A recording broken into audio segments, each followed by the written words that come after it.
إن الحمد لله نحمده ونستعينه ونستغفره ونعوذ بالله من شرور أنفسنا ومن سيئات أعمالنا من يهده الله فلا مضل له ومن يضلل فلا هادي له واشهد ان لا اله الا الله وحده لا شريك له واشهد ان محمدا عبده ورسوله صلى الله اما بعد فان خير الحديث كتاب الله وخير الهدي هدي محمد صلى الله عليه وسلم وشر الأمور محدثاتها وكل محدثة بدعة وكل بدعة ضلالة وكل ضلالة في النار. اللهم صل على محمد وعلى آل محمد كما صليت على إبراهيم وعلى آل إبراهيم إنك حميد مجيد. اللهم بارك على محمد وعلى آل محمد كما باركت على إبراهيم وعلى آل إبراهيم إنك حميد مجيد. رب اشرح لي صدري ويسر لي أمري واحلل عقدة من لساني يفقهوا قولي.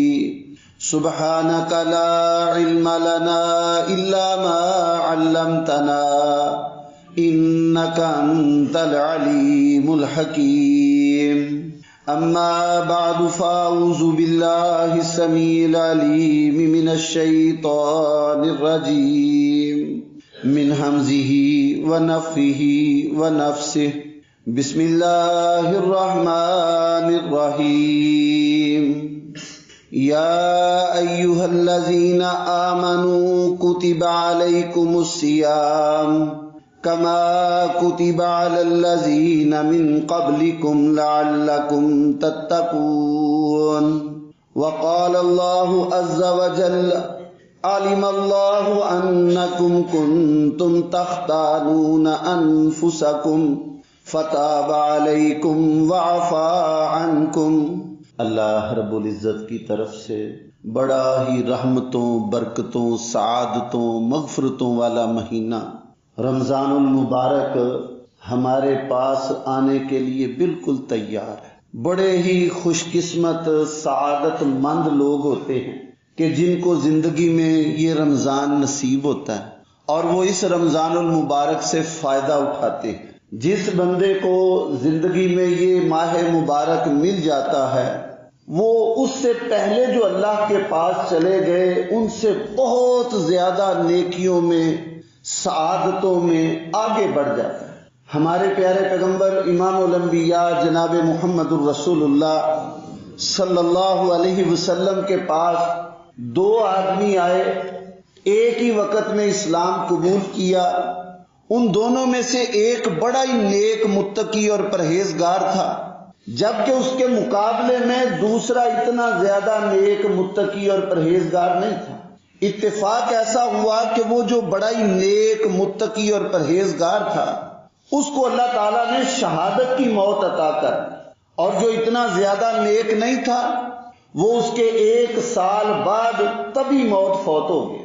حدیث کے راوی حضرت طلحہ بن عبید اللہ رضی اللہ عنہ بیان فرماتے ہیں کہ میں نے خواب دیکھا کہ وہ جو 1 سال بعد زیادہ نیک نہیں تھا اور طبی موت فوت ہوا، وہ اس بہت زیادہ نیک اور شہادت پانے والے سے پہلے جنت میں چلا گیا. کہتے ہیں میں نے یہ خواب صحابہ اکرام رضوان اللہ علیہ مجمعین کو سنایا، وہ بھی حیران ہوئے کہ یہ کیسے ہو سکتا ہے کہ وہ نیک بھی زیادہ تھا، موت بھی سب سے اعلیٰ شہادت والی ملی، تو یہ بعد میں جو نیک بھی زیادہ نہیں تھا تبھی موت فوت ہوا، یہ پہلے جنت میں چلا گیا. یہ پیارے پیغمبر جناب محمد الرسول اللہ صلی اللہ علیہ وسلم کے پاس آئے، آ کر اپنا یہ خواب سنایا تو پیارے پیغمبر جناب محمد الرسول اللہ صلی اللہ علیہ وسلم نے فرمایا تمہیں کس بات سے تعجب ہے؟ کیا یہ بعد میں فوت ہونے والا اس پہلے شہید ہونے والے کے بعد 1 سال تک زندہ نہیں رہا؟ جی اللہ کے رسول زندہ رہا۔ فرمایا کیا اس نے وہ 1 سال نمازیں نہیں پڑھی؟ جی پڑھی۔ فرمایا کیا اس کی زندگی میں رمضان نہیں آیا تھا؟ آیا تھا۔ کیا اس نے اس کے روزے نہیں رکھے؟ جی اللہ کے رسول وہ تو رکھے۔ تو فرمایا کس طرح وہ بندہ اس کا مقابلہ کر سکتا ہے جس کو زندگی میں 1 رمضان زائد مل گیا ہو؟ اس حدیث کے ضمن میں ذرا ہم اپنا جائزہ لیں۔ کتنے ہی ہمارے رشتہ دار، دوست، احباب، کسی کا باپ، کسی کی ماں، کسی کا بھائی، کسی کی بہن، کسی کی بیٹی، کسی کا بیٹا، وہ گزشتہ رمضان پاس موجود تھا لیکن اس رمضان کے آنے سے پہلے وہ اللہ کے پاس چلا گیا، اور اللہ تعالیٰ نے ہمیں یہ مہلت دی ہے، ہم پر یہ انعام اور احسان فرمایا ہے کہ ہماری زندگی میں 1 رمضان اور زیادہ آ رہا ہے، تو اس رمضان المبارک سے فائدہ اٹھانا ہے۔ اس میں اللہ رب العزت نے اہل ایمان کو مخاطب کر کے ایک بات کا حکم دیا۔ فرمایا یا ایھا الذین آمنوا، اے لوگوں جو ایمان لائے ہو، جو مجھے اپنا رب مانتے ہو، جو میرے محبوب پیغمبر جناب محمد الرسول اللہ صلی اللہ علیہ وسلم کو اپنا نبی اور رسول مانتے ہو، تمہیں حکم دیا جا رہا ہے کس بات کا؟ وما کتب علیکم الصیام، تم پر روزے فرض کر دیے گئے۔ اور یہ بات اس سے نہ گھبرانا کہ یہ کوئی تم پر بوجھ لاد دیا گیا۔ فرمایا کما کتب علی الذین من قبلکم، یہ تم سے پہلے جو لوگ تھے ان پر بھی فرض کیے گئے تھے۔ اب اس روزے کا مقصد کیا ہے؟ کیا وہ اللہ رب رحمان جو ہمیں 11 مہینے 3 وقت کھلاتا پلاتا ہے، اس کے کوئی خزانے میں کمی آ گئی تھی کہ وہ 1 مہینہ ہمیں 1 وقت کھانا نہ دے کے کوئی راشننگ کر رہا ہے؟ قطعاً ایسا نہیں۔ اس خالق و مالک کے خزانے تو اتنے وسیع ہیں کہ ہمارے پیارے پیغمبر جناب محمد الرسول اللہ صلی اللہ علیہ وسلم نے ارشاد فرمایا اگر کل کائنات کے جن اور انسان اکٹھے ہو جائیں اور ہر کوئی اپنی آرزو اور تمنا اللہ سے مانگنا شروع کر دے، اللہ سب کو ان کی تمنا اور آرزو کے مطابق عطا کر دے، تو اس کے خزانے اتنے وسیع ہیں کہ اس کے خزانے میں اتنا فرق بھی نہیں آتا۔ جتنی ایک سوئی سمندر میں ڈبو کر نکالیں تو اس سوئی کے ساتھ تو کچھ پانی لگ گیا، سمندر میں کمی آ گئی، لیکن اللہ کے خزانوں میں اتنی کمی بھی نہیں۔ تو پھر کیا مقصد ہے 1 وقت کا کھانا نہ کھلاتے؟ اللہ فرماتے ہیں اس کا ایک مقصد ہے لعلکم تتقون، تاکہ تم متقی بن جاؤ، تاکہ تم پرہیزگار بن جاؤ، اور اس کے لیے پورا انتظام بھی کیا ہے۔ قرآن مجید میں اللہ تعالیٰ نے فرمایا عالم اللہ تعالیٰ کو اس بات کا علم ہے انکم کنتم تختانون انفسکم، کہ تم اپنی جانوں پہ ظلم کرتے رہتے ہو، تمہارا ایک دشمن شیطان تمہیں بہکاتا ہے، پھسلاتا ہے، وسوسات ڈالتا ہے، تمہاری خواہشات کے پیچھے تمہیں لگاتا ہے، اور تم اس کے پیچھے لگ کے اپنے رب کی نافرمانی کر بیٹھتے ہو، گناہ کر بیٹھتے ہو۔ تو اللہ تمہیں ایسے موقع دیتا ہے کہ جن موقعوں سے فائدہ اٹھا کے تم اپنے اللہ کی بارگاہ میں اپنے گناہوں کی معافیاں طلب کر سکو۔ یہ مقصد ہے اس رمضان کا۔ رمضان المبارک کا مہینہ اللہ نے ہمارے لیے ایک تربیت کا مہینہ بنایا ہے۔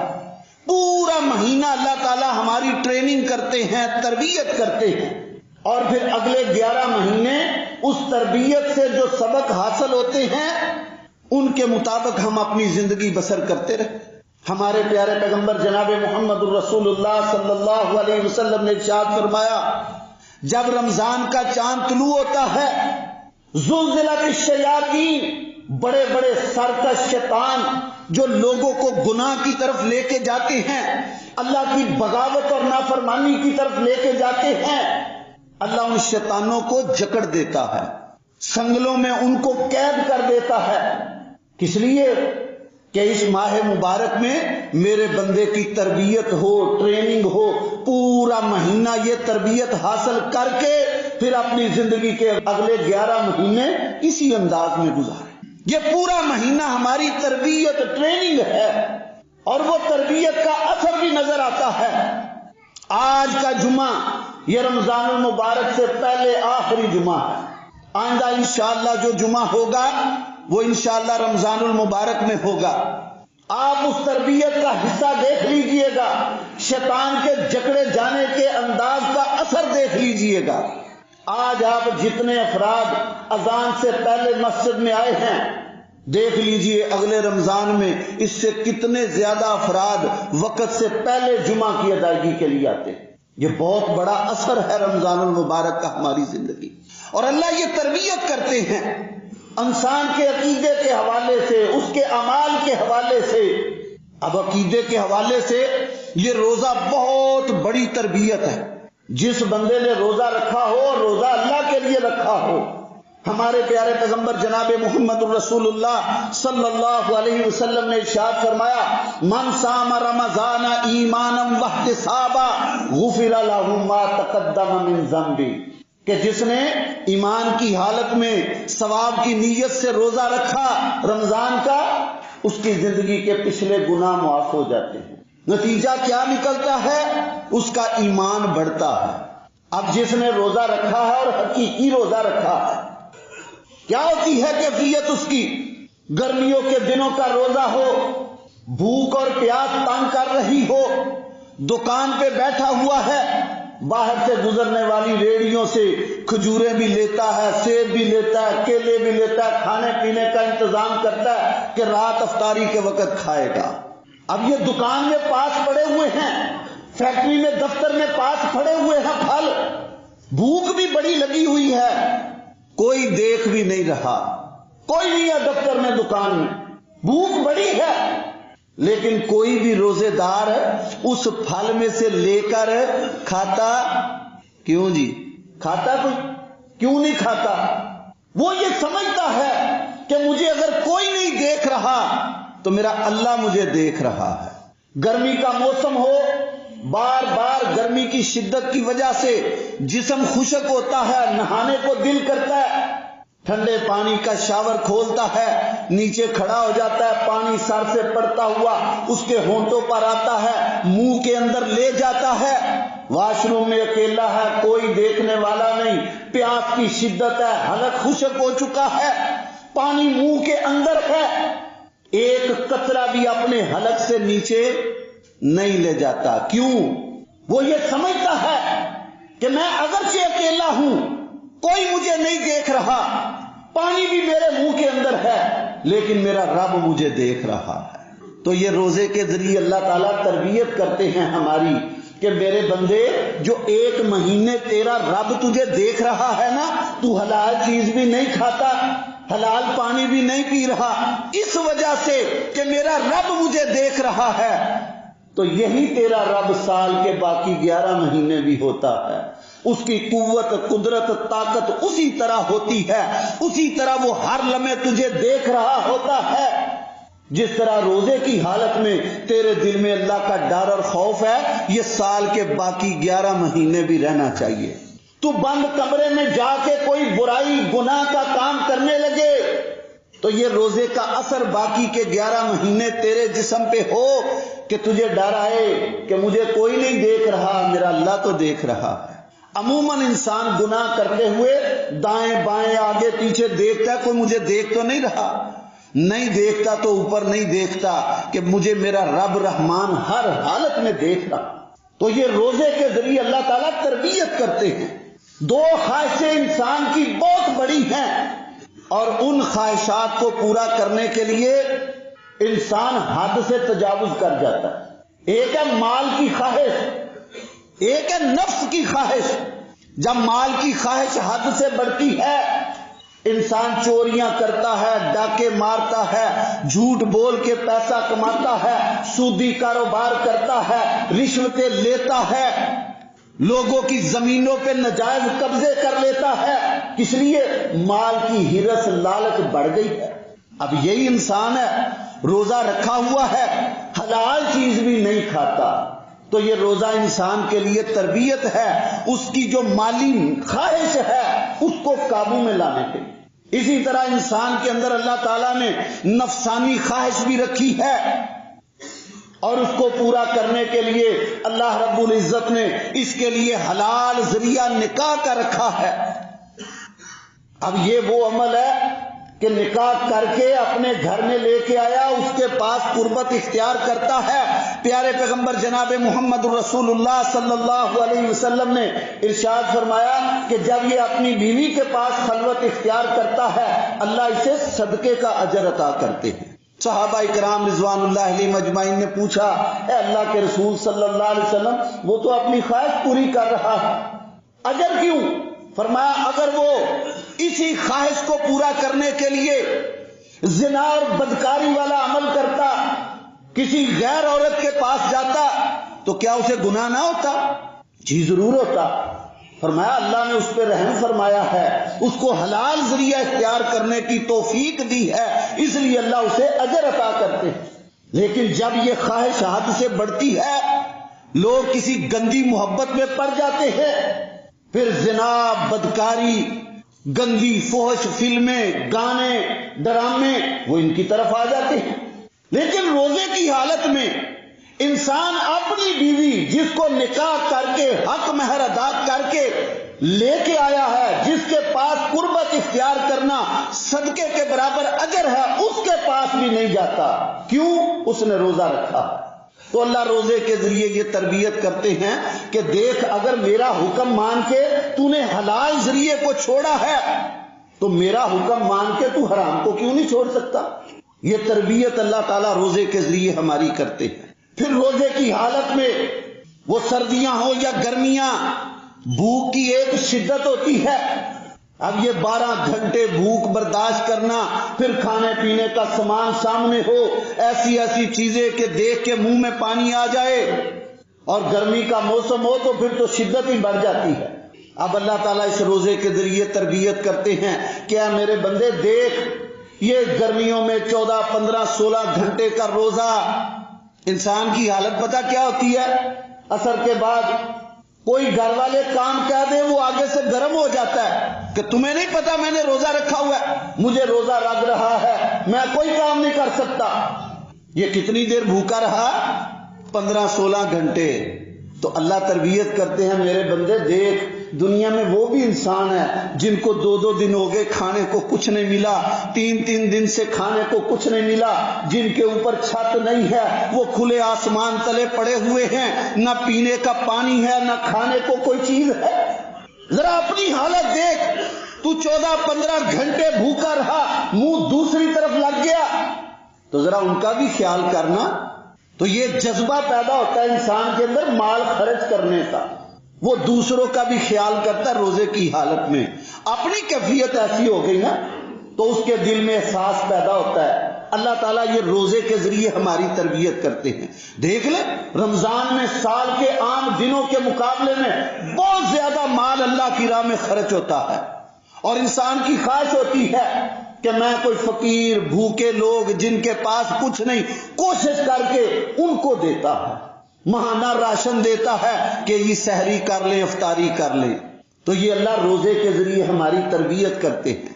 پھر اسی طرح رمضان میں سحری سے پہلے، سحری کے لیے فجر سے پہلے بیدار ہوتا ہے، اور رات عشاء کی نماز کے بعد نماز تراویح میں، اور آپ کا تو انداز بھی نرالا ہے، آپ کے پاس جو امام تراویح ہیں ہمارے محترم بھائی حافظ محمد ارکم حافظ اللہ تعالی، اللہ ان کی جان و مال میں، ان کی آواز میں برکت عطا فرمائے، وہ جب قرآن پڑھ رہے ہوتے ہیں میرے اندازے کے مطابق، مجھے معلوم نہیں، کم از کم کو 1.5 گھنٹہ تو تراویح میں لگتا ہوگا۔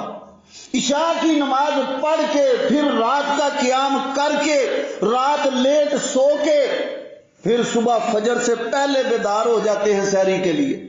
تو اللہ یہ تربیت کرتے ہیں میرے بندے، اگر روزے کے لیے تو رات لیٹ سو کے صبح فجر سے پہلے سحری کے لیے بیدار ہو سکتا ہے تو سال کے باقی 11 مہینے عشاء کے فوراً بعد سو کے صبح فجر کے وقت بیدار کیوں نہیں ہو سکتا؟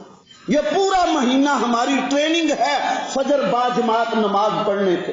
پھر رمضان میں اللہ تعالیٰ نے ایک عبادت اعتکاف کی صورت میں رکھی. بڑے شوق سے لوگ اعتکاف کرتے ہیں.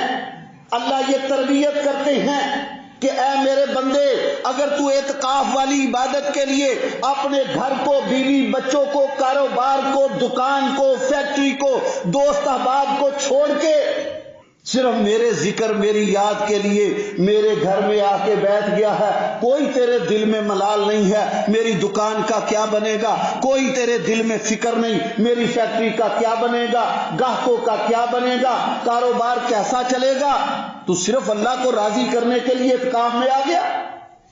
اور پھر اعتکاف میں بھی ایک حجرہ اس کے لیے بن گیا 4x6 کا. اس کے لیے پابندی لگائی گئی کہ اس میں اکثر سے رہا کرو. وہ قبر کا بھی منظر پیش کرتا ہے اور اکیلے اللہ کے ساتھ تعلق قائم کرنے کا بھی منظر پیش کرتا ہے. اب یہ 9-10 دن اپنے گھر کو، بیوی بچوں کو، اپنے گھر کے دوسرے افراد کو، کاروبار کو چھوڑ کے اللہ کے لیے آ گیا تو پیچھے نہ دکان برباد ہوئی، نہ فیکٹری تباہ ہوئی، نہ کوئی رشتہ داروں پہ وبال آیا. تو اللہ سمجھاتے ہیں اگر میرے دین کے لیے تجھے نکلنا پڑ جائے تو پریشان نہ ہونا، میں جو تیرا رب تیرے اعتکاف والی عبادت میں پیچھے حفاظت کرتا رہا، اگر اللہ کے دین کے لیے تجھے نکلنا پڑے تو پریشان نہ ہونا، میں پھر بھی ان کی حفاظت کروں گا. یہ تربیت اللہ کر رہے. پھر پورے دین اسلام کا خلاصہ وہ صبر میں ہے، اور روزے کے ذریعے اللہ صبر پیدا کرتے ہیں. جس کے اندر صبر آ جائے اس کو بہت بڑی نعمت مل گئی. اور صبر 3 طرح کا ہوتا ہے. صبر کے 3 معنی ہے. ایک ہے نیکی پر صبر کرنا کہ جو نیکی شروع کی ہے اب اس کو کرتے ہی رہنا ہے. دوسرا معنی گناہ سے صبر کرنا کہ رمضان میں جن گناہوں کو چھوڑا ہے اب آئندہ ان گناہوں کو نہیں کرنا. اور تیسرا اگر کوئی تکلیف، دکھ، پریشانی، مصیبت، غم آ جائے تو واہ ویلا نہیں کرنا، اللہ کے شکوے اور شکایتیں نہیں کرنی، بلکہ صبر کرنا ہے. تو روزہ یہ سارا کچھ ہمیں سکھاتا ہے. یہ اس لیے اللہ تعالیٰ نے 1 مہینے کے روزے مقرر کیے. فرمایا لعلکم تتقون، تاکہ تم متقی بن جاؤ. متقی کون ہوتا ہے؟ نیکی کرنے والا، گناہ سے بچنے والا، جس کے دل میں اللہ کا ڈر اور خوف ہو، وہ متقی ہوتا ہے. تو اس رمضان کے ذریعے اللہ ہماری یہ تربیت کرنا چاہتے ہیں. اب میں اور آپ اپنا اپنا جائزہ لیں. ہماری زندگی میں 20 رمضان، 30 رمضان، 40 رمضان آئے گزر گئے، کیا میرے اندر کوئی تبدیلی پیدا ہوئی؟ جو گناہ میں رمضان سے پہلے کرتا تھا اب بھی اگر وہی کر رہا ہوں تو سمجھ لے رمضان ہمارا کامیاب نہیں ہوا، ضائع ہو گیا. اور جس نے رمضان کو ضائع کر دیا رمضان اس کے لیے بد دعا کرتا ہے. ہمارے پیارے پیغمبر جناب محمد الرسول اللہ صلی اللہ علیہ وسلم نے ارشاد فرمایا قیامت کے دن جو سفارشیں ہوں گی ان میں ایک سفارش رمضان کی بھی ہوگی. اب جس نے رمضان کے تقاضوں کو پورا کیا وہ رمضان قیامت کے دن اس کے حق میں اللہ کی بارگاہ میں سفارش کرے گا. اور جس نے رمضان کو ضائع کر دیا، رمضان کی قدر نہ کی، جو اسباق اللہ نے اس رمضان میں سیکھنے کے تربیت کی تھی وہ نہ سیکھے، رمضان ضائع ہو گیا، تو وہ رمضان قیامت کے دن اس کے خلاف گواہی دے گا. ہمارے پیارے پیغمبر جناب محمد الرسول اللہ صلی اللہ علیہ وسلم ایک دن مسجد میں تشریف لائے. 3 سیڑھیوں والا آپ کا منبر تھا. ان 3 سیڑھیوں پہ چڑھ کے اوپر آپ بیٹھتے تھے، یعنی چوتھی جگہ تھی جہاں پر آپ بیٹھتے تھے. پہلی سیڑھی پہ آپ نے قدم رکھا، آمین کہا. دوسری سیڑھی پہ قدم رکھا، آمین کہا. تیسری سیڑھی پہ قدم رکھا، آمین کہا. یہ معمول نہیں تھا، ہر دفعہ کا معمول نہیں تھا. صحابہ بھی حیران ہوئے رضوان اللہ علیہ. پوچھا اللہ کے رسول صلی اللہ علیہ وسلم آج کیا ہوا؟ فرمایا جب میں مسجد میں آیا تو جبرائیل علیہ السلام آئے تھے، میں نے پہلی سیڑھی پہ قدم رکھا، انہوں نے ایک بد دعا کی، میں نے آمین کہہ دیا. دوسری سیڑھی پہ قدم رکھا، انہوں نے بد دعا کی، میں نے آمین کہہ دیا. تیسری سیڑھی پہ قدم رکھا، انہوں نے ایک بد دعا کی، میں نے آمین کہہ دیا. ان 3 باتوں میں ایک بات یہ تھی کہ جس کی زندگی میں رمضان آیا اور اس نے اس رمضان سے فائدہ نہ اٹھایا اپنے اللہ کو اپنے اوپر راضی نہ کر لیا، اپنے گناہوں کی معافی اللہ سے طلب نہ کر لی، وہ بندہ اس کی ناک خاک آلود ہو، وہ تباہ و برباد ہو جائے۔ یہ جبرائیل علیہ السلام بد دعا کر رہے ہیں اور پیارے پیغمبر صلی اللہ علیہ وسلم آمین کہہ رہے ہیں۔ آمین کا مطلب کیا ہے؟ اللہ اس دعا کو قبول کر لے۔ اب میں اور آپ سوچیں ہماری زندگی میں کتنے رمضان آئے گزر گئے، ہمارے اندر کوئی تبدیلی نہیں آئی۔ تبدیلی کیا ہے؟ ہم تو روزہ رکھ کے بھی روزے کے تقاضے پورے نہیں کرتے۔ ہمارے پیارے پیغمبر صلی اللہ علیہ وسلم نے ارشاد فرمایا، من لم یدع قول الزور والعمل بہ، جس نے جھوٹی بات کہنا اور جھوٹ بولنا، اس پر عمل کرنا نہ چھوڑا، اللہ کو کوئی پرواہ نہیں، وہ سارا دن بھوکا پیاسا رہے، اللہ کے ہاں اس کا کوئی روزہ نہیں۔ ہم نے روزہ رکھا ہوا ہے، زبان سے جھوٹ بول رہے ہیں، روزہ رکھا ہوا ہے، آنکھیں فلمیں دیکھ رہی ہیں، ڈرامے دیکھ رہی ہیں، بے پردہ عورتوں کو دیکھ رہی ہیں، روزہ رکھا ہوا ہے، کانوں میں موسیقی چل رہی ہے، گانے سنے جا رہے ہیں، روزہ رکھا ہوا ہے، سودی کاروبار ہو رہا ہے، روزہ رکھا ہوا ہے، رشوتیں لی جا رہی ہیں۔ کیا فائدہ دیا ہمیں رمضان نے؟ کیا فائدہ دیا ہمیں روزے نے؟ پیارے پیغمبر صلی اللہ علیہ وسلم نے ارشاد فرمایا، جس نے روزہ رکھا ہے اور پھر یہ کام نہیں چھوڑے، اللہ کو کوئی پرواہ نہیں، سارا دن بھوکا پیاسا رہے۔ اور آپ صلی اللہ علیہ وسلم نے ارشاد فرمایا، کتنے روزے دار ایسے ہیں سارا دن سوائے بھوک پیاس کے اور کچھ نہیں ملتا، اور کتنے ہی راتوں کے قیام کرنے والے، نماز تراویح پڑھنے والے، تہجد پڑھنے والے ایسے ہیں کہ ساری رات تھکاوٹ کے علاوہ اور کچھ نہیں ملتا۔ تو یہ ابھی چند دن ہمارے پاس ہیں، ابھی ہم فیصلہ کر سکتے ہیں کہ ہم نے اپنے رمضان کو ضائع کرنا ہے یا اس کو کامیاب بنانا ہے۔ جو اللہ چاہتے ہیں اس طریقے کو اپنا کے ہم اپنے رمضان کو کامیاب کر سکتے ہیں، اور جن کاموں سے اللہ نے منع کیا، اس کے پیغمبر صلی اللہ علیہ وسلم نے خبردار کیا، ان گناہوں سے بچ کے، ان کو چھوڑ کے، سچی توبہ کر کے ہم اپنے رمضان کو کامیاب بنا سکتے ہیں۔ اللہ تعالیٰ مجھے کہنے والے اور آپ سننے والوں کو ان باتوں کو سن کر سمجھ کر اپنے اپنے رمضان کو کامیاب بنانے کی توفیق عطا فرمائے۔ وآخر دعوانا الحمد للہ۔ ان الحمد للہ نحمده ونستعینه ونستغفره ونعوذ باللہ من شرور انفسنا ومن سیئات اعمالنا، من يهده الله فلا مضل له ومن يضلل فلا هادي له، واشهد ان لا اله الا الله وحده لا شريك له، واشهد ان محمدا عبده ورسوله۔ ایک دو اعلان ہیں۔ آپ کی اسی امن مسجد میں قرآن مجید کی حفظ کی کلاس کا آغاز ہو رہا ہے، تو آپ سے یہ درخواست کی گئی ہے کہ اس کے حوالے سے آپ اپنے بچوں کو حفظ القرآن کی کلاس میں ضرور داخل کروائیں۔ یہ ایک دوسرا اعلان ہے کہ خواتین کے حوالے سے اسی امن مسجد میں یہ دورہ تفسیر قرآن شروع ہو رہا ہے۔ اس سوموار 9 فروری والی سوموار سے شروع ہو چکا ہے، صبح 9 سے 12 بجے تک۔ تو خواتین سے گزارش ہے کہ وہ ضرور اس میں شرکت فرمائیں۔ اللہم صلی علی محمد وعلی آل محمد کما صلیت علی ابراہیم وعلی آل ابراہیم انک حمید مجید۔ اللہم بارک علی محمد وعلی آل محمد کما بارکت علی ابراہیم وعلی آل ابراہیم انک حمید مجید۔ ربنا ظلمنا انفسنا وان لم تغفر لنا وترحمنا لنكونن من الخاسرین۔ یا قاضی الحاجات اقض حاجاتنا وحاجات المسلمین، یا شافی الامراض اشف مرضانا ومرض المسلمین، اذهب الباس رب الناس واشف انت الشافی لا شفاء الا شفاؤک شفاء لا یغادر سقما۔ اللهم اغفر لنا وللمؤمنین والمؤمنات والمسلمین والمسلمات الاحیاء منهم والاموات انک مجیب الدعوات ومنزل البرکات۔ اللهم ربنا آتنا خیر الدنیا وخیر الآخرہ واصرف عنا شر الدنیا وشر الآخرہ۔ اللهم ارحم على حالنا ولا تنظر إلى سوء أعمالنا۔ اللهم اللهم إنا نعوذ بك من جهد البلاء ودرك الشقاء وسوء القضاء وشماتة الأعداء متعنا اللهم بأسماعنا وأبصارنا وجميع قواتنا أبدا ما أحييتنا يا رب العالمين يا أرحم الراحمين يا أكرم المكرمين. اللهم ربنا آتنا في الدنيا حسنة وفي الآخرة حسنة وقنا عذاب النار. اللهم انصر الإسلام والمسلمين. اللهم أيد الجهاد والمجاهدين.